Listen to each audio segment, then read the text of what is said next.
Hi friends, मेरा नाम भूपेंद्र नरूगा है और आपका मेरे चैनल एस्ट्रो मोटिवेशन बहुत बहुत स्वागत है। फ्रेंड्स, आज हम कुंडली स्टडी करेंगे ममता बनर्जी की, जो कि बंगाल की I suppose the most powerful politician है। देखते हैं ऐसे क्या योग हैं जो उनको अभी तक इतना पावरफुल बनाए हुए हैं बंगाल में, और आगे भी वो पावरफुल रहेंगी नहीं रहेंगी वो भी देखते हैं। ठीक है, चलिए स्टडी करते हैं। उनकी जो कुंडली बनती है वो जो 1 नंबर आप देख रहे हैं, ये है मेष लग्न। ठीक है, 2 डिग्री का लग्न है। लग्न में कमजोरी जरूर है, इसलिए आप देखेंगे उनकी जो बॉडी बॉडी पार्ट, मतलब आप बॉडी को पूरा एनालाइज करेंगे तो आपको पता लग जाएगा कि बंदी जो है वीक लग्न की है। ठीक है, कमज़ोर दिखेंगी आपको, हाइट छोटी है। आपको एक चेरिस्मा नहीं दिखेगा शक्ल पे। जैसे आप यही सेम कुंडली अगर अपन नरेंद्र मोदी की देखते हैं, तो नरेंद्र मोदी की कुंडली में आप देखेंगे कि वो वृश्चिक लग्न की कुंडली है, और जो डिग्री है वो 8 डिग्री के ऊपर है। तो आप देखेंगे उनके चेहरे पे अलग ही चमक है। वो काफ़ी फेमस भी रहते हैं मोदी जी अपने चेहरे को लेके। तो वो यहाँ पे आपने को थोड़ी कमी दिखती है। ठीक है, लेकिन पावरफुल और स्ट्रॉन्ग इनका शरीर जरूर रहेगा, क्योंकि मंगल जो गए हैं वो लाभ भाव में गए। ठीक है, लाभ भाव में जिसका भी लग्नेश जो है वो अगर लाभ भाव में जाता है तो वो क्या दिखाता है, ये है कि वो बंदा हमेशा लाभ के पीछे बहुत ज़्यादा भागेगा। उसको प्रॉफिट चाहिए लाइफ में, बिना प्रॉफिट उसको मतलब कुछ समझ में नहीं आएगा लाइफ में। सुबह उठेगा, शाम दिन भर उसको एक ही चीज़ चाहिए, वो है प्रॉफिट। उसका दिमाग हमेशा प्रॉफिट के लिए भागेगा, और क्योंकि वो अपना इतना टाइम डिवोट करते हैं सिर्फ प्रॉफिट कमाने के चक्कर में, तो 100% उनके जो एफर्ट्स हैं वो उनको पे भी करते हैं। ठीक है, तो ये कंडीशन अच्छी हुई। अब हम इनके धन भाव की अगर बात करें, तो धन भाव में हम देखते हैं, धन भाव में चंद्रमा बैठे हैं, और वो बैठे हैं उच्च राशि के। ठीक है, चंद्रमा यहाँ पे सुख भाव के स्वामी होके और धन भाव में गए, और वो भी उच्च राशि के हुए। ठीक है, ये बहुत अच्छी कंडीशन बनती है पैसे रिलेटेड। पैसा ऐसे लोगों का बहुत रहता है, क्योंकि जब आपका देखिए सुखेश जो है वो धन भाव में चले गया। मतलब हम इसको अगर ऑर्थोडॉक्स भाषा में, कन्वेंशनल लैंग्वेज में बोलेंगे तो क्या बोलेंगे, सुकेश चंद्रमा धन भावस्त। मतलब सुकेश चंद्रमा जो है, सुख भाव का चंद्रमा जाके धन भाव में बैठ गए, और वो भी उच्च राशि के बैठ गए। मतलब बहुत खुश होके बैठे हैं ये चंद्रमा यहाँ पे। और चंद्रमा ऐसा ग्रह है, हाई टाइड लो टाइड वाला मामला है इसका। आपको ये बहुत ज़्यादा भी देगा, फिर बहुत कम भी देगा, फिर बहुत ज़्यादा देगा, बहुत कम देगा। थोड़ा सा क्या है कि उसमें आपको साइनसोइडल वेव दिखेंगी। पर चंद्रमा क्योंकि उच्च राशि का है, तो ये यूजुअली इनको फायदा ही दे जाएगी। तो पैसा रिलेटेड जो है इनके कोई कमी लाइफ में दिख नहीं रही है। चंद्रमा इनको धन भाव का स्वामी होके बहुत पैसा देगा, सॉरी सुख भाव का स्वामी होके धन भाव में बहुत पैसा देगा। और यही भाव हम देखते हैं, ये वाणी का भाव भी है, वॉइस। ये भाव जो है ये वॉइस भी है।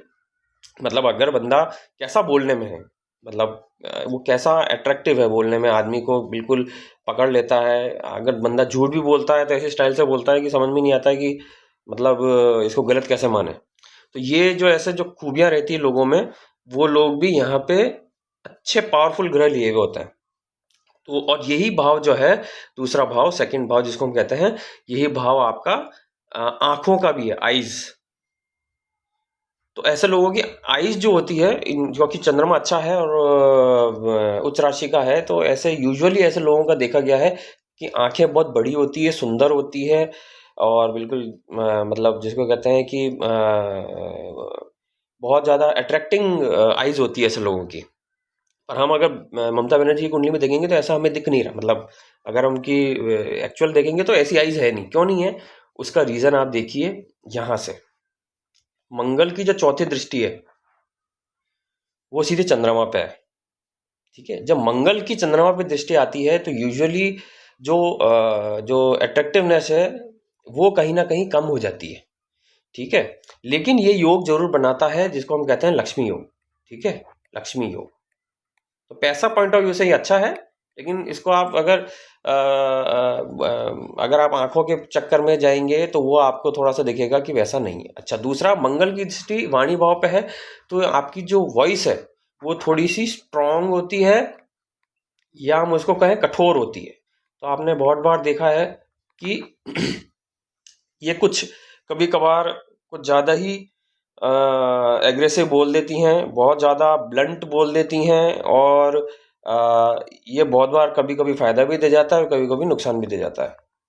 तो ये चंद्रमा का यहाँ बैठना भी अच्छा है, बहुत बढ़िया है, पैसा पॉइंट ऑफ व्यू से बहुत बढ़िया है। अगर हम इनके पराक्रम भाव में देखेंगे तो पराक्रम भाव का में केतु बैठा है, जो कि अच्छा ही फल देता है। राहु बैठता तो और अच्छा फल देता है, लेकिन केतु बैठ के भी कोई खराब फल नहीं देता है। यहाँ पे 3 नंबर है, मतलब मिथुन राशि। मिथुन राशि का स्वामी कौन है? बुध। बुध कहाँ गए? बुध गए इनके भाग्य भाव में। ठीक है, बहुत अच्छी कंडीशन बनी है। और यहाँ पे जो बुध है उनको 2 राशियां हैं, एक तो है पराक्रम भाव की और एक है शत्रु भाव की। ये भाव जो होता है छठा भाव, इसको शत्रु भाव कहते हैं। रोग, रिपु, ऋण, 3 चीजें देखी जाती है। ठीक है, रोग मतलब बीमारी, रिपु मतलब दुश्मन, ऋण मतलब लोन। रोग, रिपु और ऋण ये सारे इनके 6 नंबर कन्या राशि से गवर्न है।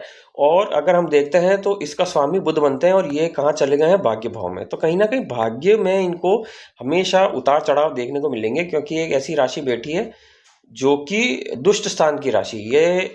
ये और ये दुष्ट स्थान कहलाते हैं। दुष्ट स्थान का मतलब क्या है? ऐसे स्थान के स्वामी जहां भी बैठेंगे वहां थोड़ी सी भाव के फल में कमी लाएंगे।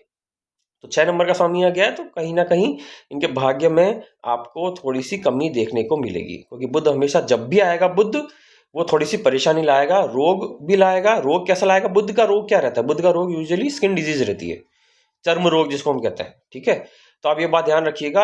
ये बात मैं आपको इसलिए बोल रहा हूं कि आगे हम इसको रिलेट करेंगे। बुध जो है इनका, ये थोड़ा सा इनको नुकसान देगा। क्यों देगा? क्योंकि दुष्ट स्थान का स्वामी है। ठीक है, ये ध्यान रखना है अपने को। एंड में अपन बताएंगे क्यों ध्यान रखना है। अब अपन बात करते हैं इनके सुख भाव की। सुख भाव में इनके बैठे हैं उच्च राशि के गुरु। बहुत बढ़िया, उच्च राशि के गुरु। और गुरु इस भाव में, मतलब इस लग्न में, मेष लग्न में, एक तो 12वें भाव के स्वामी होते हैं, और 9 नंबर का है भाग्य भाव के स्वामी होते हैं। तो एक तो ये बना है केंद्र त्रिकोण राजयोग। ठीक है, धनु राशि का स्वामी गुरु गए केंद्र में, और वो भी उच्च राशि को गए। अपने आप में महान राजयोग है। क्या कहें, मतलब इससे अच्छा कोई राजयोग बना ही नहीं है कि आपका त्रिकोण का स्वामी केंद्र में चले जाए और उच्च राशि का हो जाए। अल्टीमेट योग है ये ऐसे लोग बहुत ज्यादा गाड़ी बंगला नौकर चाकर सुख सुविधा, ऐसे लोग कभी भी आपको ऐसे नहीं दिखेंगे कि मतलब इनको कभी पैसे रिलेटेड या सुख सुविधा रिलेटेड दिक्कत हो।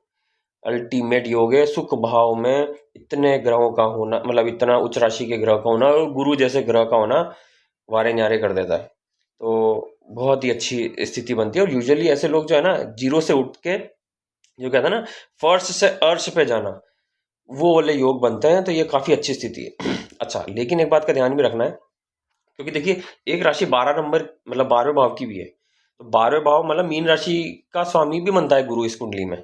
और ये भाव जो है ना, ये वाला भाव, इसको 12वां भाव कहते हैं, ये मोक्ष का भाव है।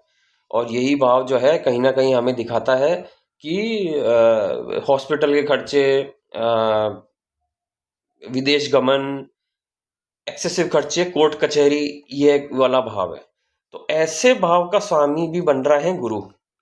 इसलिए आप कभी कभी देखेंगे कि सुख सुविधाओं में कोर्ट कचहरी बहुत इंक्लूड रहती है इनके। कोर्ट कचहरी, पुलिस, ये वो विवाद थोड़ा बहुत बना रहता है। लेकिन कोई गुरु उच्च राशि का है तो ये ध्यान रखता है कि भाई तकलीफ ना हो, तकलीफ नहीं होनी चाहिए। ठीक है, तो उस पॉइंट ऑफ व्यू से ये वाला भी जो भाव है, इसको हम ए ग्रेड ही मानेंगे। क्योंकि अगर इतने ग्रहों का मतलब उच्च राशि का अगर केंद्र में होना, तो अपने आप में महान राजयोग बनता है। ठीक है, अब हम देखते हैं पंचम भाव को। पंचम भाव में कौन सी राशि है? पंचम भाव में जो राशि है वो है सिंह राशि। और सिंह राशि का स्वामी कौन है? सूर्य। सूर्य कहाँ गए हैं? सूर्य गए भाग्य भाव में। ठीक है, पंचम भाव का स्वामी नवम भाव में गए हैं, मतलब त्रिकोण का स्वामी त्रिकोण में गए हैं। ये फिर अच्छा योग है, बहुत बढ़िया योग है। त्रिकोण का स्वामी त्रिकोण में जाना, मतलब क्या ही बोले, मतलब बहुत रेयर योग है। और जिनको भी मिलता है वो डेफिनेटली कोई छोटे मोटे छुपे हुए लोग नहीं रहते। ऐसी पर्सनालिटी जो है वो वर्ल्ड वाइड फेमस होती हैं। और सूर्य इनका प्रबल होने की वजह से ही आप देखिए कि इनमें कितना कॉन्फिडेंस है। मतलब कॉन्फिडेंस के लिए आई थिंक ज़्यादा फेमस रही हैं आज तक, और उस कॉन्फिडेंस की वजह से ही ये पॉलिटिक्स में टिकी हुई हैं। देखिए, एक चीज़ का समझना बहुत ज़रूरी है, एक चीज़ को, पॉलिटिक्स के अंदर अगर आपको करियर बनाना है, 2 ग्रहों का, या कहेंगे हम 3 ग्रहों का होना बहुत ज़रूरी है, पावरफुल। एक तो है सूर्य, दूसरा है राहु, और तीसरा है शनि। जिनके सूर्य, राहु, शनि, ये 3 ग्रह अगर आपके पावरफुल हैं, तो आपको पॉलिटिक्स में अच्छा करियर बनाने से कोई नहीं रोक सकता है। तो अब इनका सूर्य देख लीजिए, गजब का है, केंद्र मतलब त्रिकोण का स्वामी त्रिकोण में।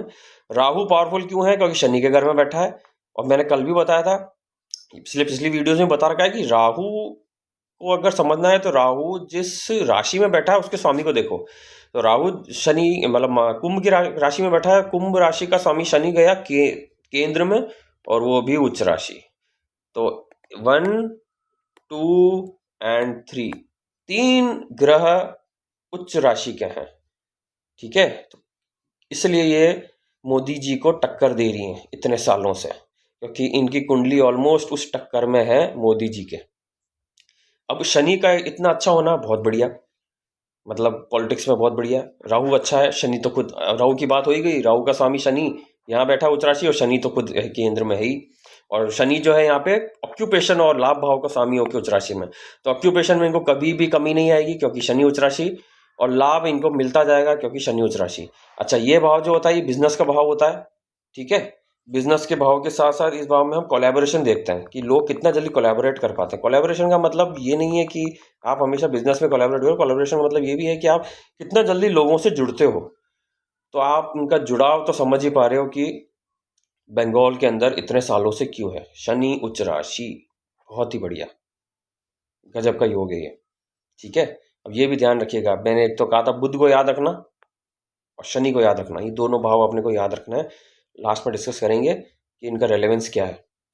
शुक्र यहाँ पे इस कुंडली के अंदर, जिसको हम कहेंगे कोलैबोरेशन के साथ साथ स्पाउस का भी होता है। ये 7 नंबर देख रहे हैं, ये स्पाउस के भाव के अंदर राशि पड़ी है, और स्पाउस के भाव का स्वामी शुक्र बनता है, और वो अष्टम भाव में आ गया। मैंने क्या कहा था, 3 भाव दुष्ट स्थान होते हैं।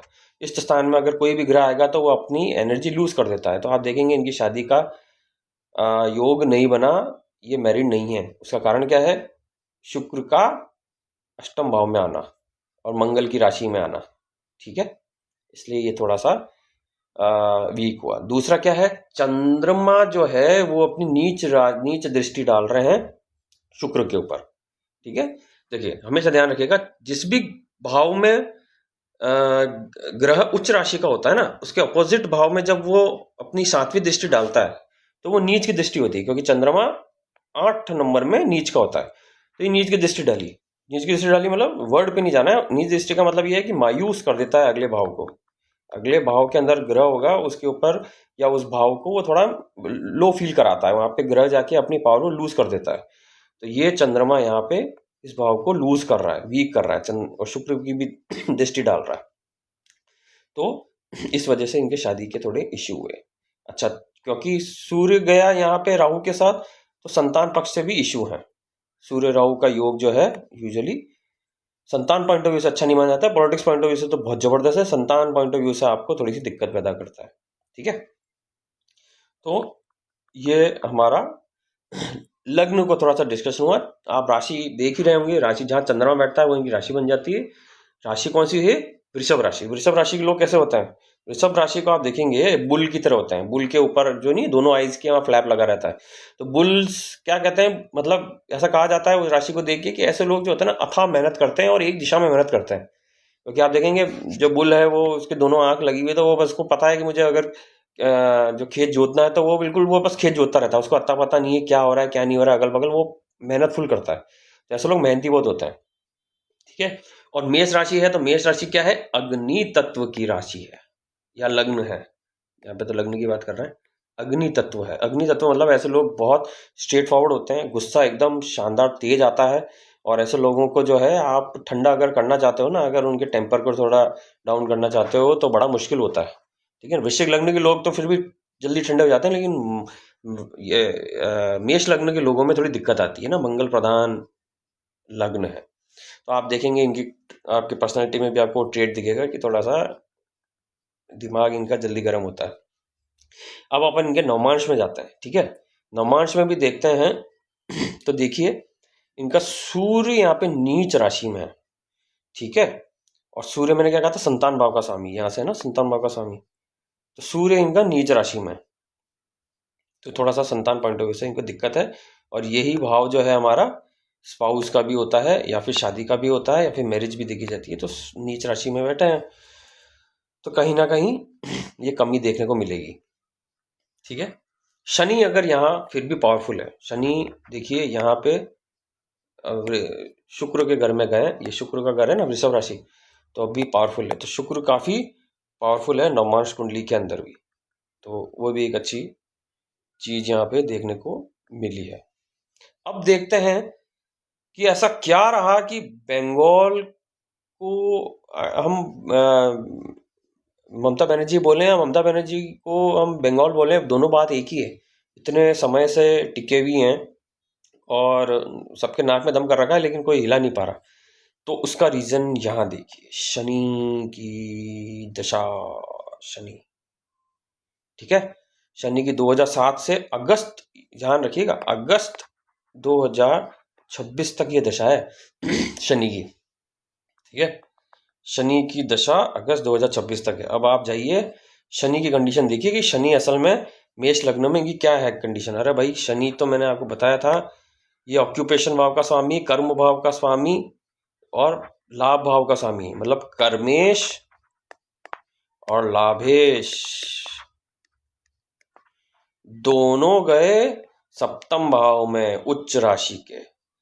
तो शनि इनका इसलिए इतना जबरदस्त है, इतना पावरफुल शनि इनका, ठीक है। इसकी इनको दशा लगी हुई है, तो कोई हिला सकता था क्या? नहीं हिला सकता। और अगस्त 2026 तक है इनको ये दशा। इसके बाद लगेगी बुध, और बुध इनके प्रॉब्लम खड़ी करेगा। क्यों करेगा खड़ी, मैंने क्या बताया था।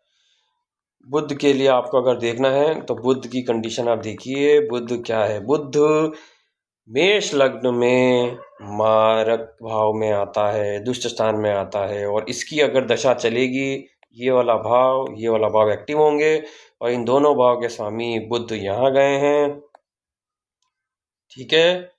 बुध राहु से पीड़ित हो जाएंगे, और बुध यहाँ पे वर्गोत्तम भी हैं।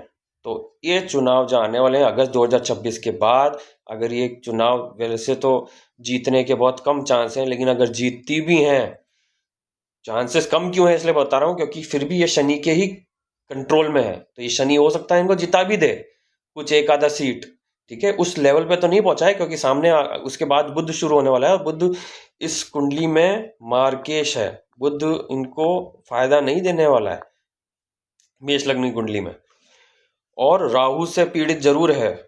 तो राहु जब बुध से पीड़ित होता है, या बुध राहु से जब पीड़ित होता है, तो आपकी जो सोच है और आपके जो नर्वस सिस्टम है उस पर हिट करता है, ठीक है। आपको मेंटल टेंशन देता है, चिड़चिड़ाहट देता है, इरिटेशन देता है, आप गलत डिसीजन लेते हो, चर्म रोग देगा, है ना। और आपको मेंटली बहुत पजल रखता है। तो हमें ये बात का ध्यान रखना है कि अब जो आने वाली बुध की दशा है अगस्त के बाद, that will not be so pleasing the way Shani has been so much giving profit to this lady. Shani जो है जो फायदा दे रहा था वो बुध नहीं देगा। तो इनको अपने स्वास्थ्य का भी ध्यान रखना है अगस्त 2026 के बाद। और जो सक्सेस इनको अभी तक शनि ने दी वो आई थिंक बुध नहीं दे पाएगा। तो फ्रेंड्स ये कुंडली कैसी लगी कमेंट बॉक्स में जरूर लिखिएगा। Thank you.